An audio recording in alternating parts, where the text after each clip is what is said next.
Hello friends, मी आज बनवणार आहे कांद्याची चटणी, भाजलेली कांद्याची चटणी। चला आता त्यासाठी काय लागणार आहे, चिरून घेतलेला हा कांदा, कोथिंबीर आणि तिखट, मीठ, हळद, हे जिरे। आता सगळ्यात पहिल्यांदा मी काय करते, कढईमध्ये तेल टाकते।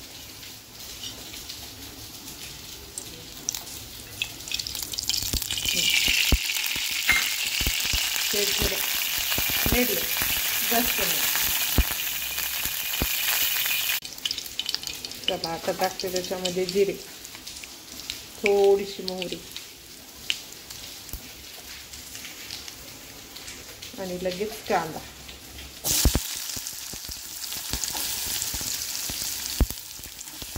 आणि कांदा टाकल्यानं असं मीडियमवर भाजू द्यायचा कांदा। कांदा नाही एकदम लाल छान भाजू द्यायचा आणि मगच तिखट ते टाकायचं। त्याला हलवते एकदम, जास्त फुल केला थोडा मी।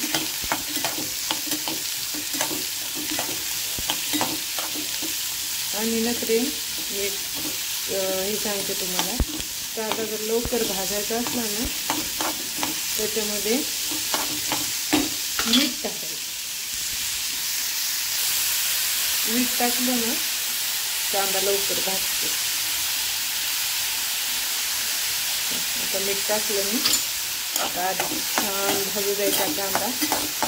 जेव्हा कांदा जो लाल होईल तेव्हाच मग तिखट आणि हळद आणि मग कोथिंबीर, शेंगदाण्याचं कूट एक लागते समजा थोडं मावं। आता ह्याला भाजू द्या चांगलं आणि नंतर मग मीडियमवर हलवत राहायचं, पण त्याला एक मिनिटाला। आणि जेव्हा कांदा लाल होईल तेव्हा नंतर टाकायचं।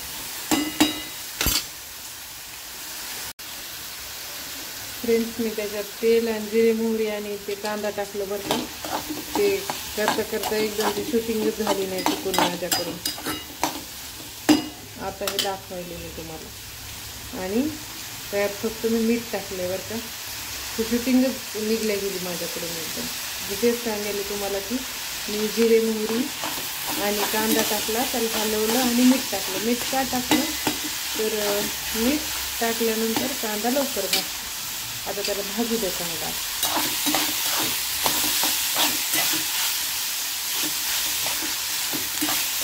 मीठ आपल्या चवीनुसार टाकले मी त्याच्यात। फ्रेंड्स, आता कांदा लाल होत आलाय।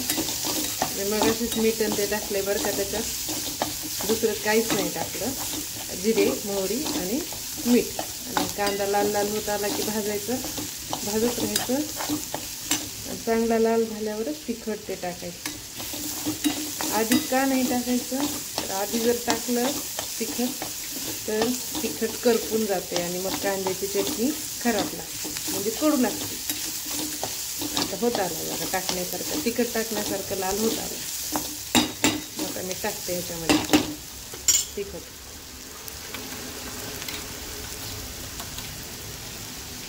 एक चमचा। आणखी थोडं टाकते तिखट, आपल्या चवीनुसार आपल्याला जसं तिखट लागते त्या हिशोबाने टाकायचं। फ्रेंड्स, थोडीशी हळद आणि शेंगदाण्याचं कूट आणि बारीक चिरलेली कोथिंबीर झालं।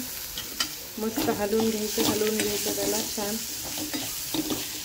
आणि छान थोडीशी हळद टाकू का फ्रेंड्स? नाही, जाऊ द्या, नाही करत। त्याला चांगलं हलवू द्या आता। आणि 1-2 मिनटं चांगलं हलवत राहायचं आणि हलवून मग छान भाजली का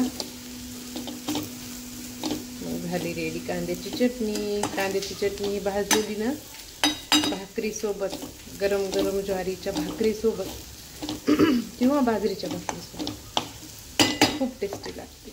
5 मिनटं हलवते मी त्याला आणखी। चला तर फ्रेंड, कांद्याची चटणी भाजली छान, आता एकदम छान झाली। तुम्ही पण एकदा ट्राय करा, भाकरीसोबत खा मस्तपैकी। तुम्हाला जर माझी रेसिपी आवडली असेल तर लाईक करा, शेअर करा आणि सबस्क्राईब करा। Thanks for watching. Bye bye.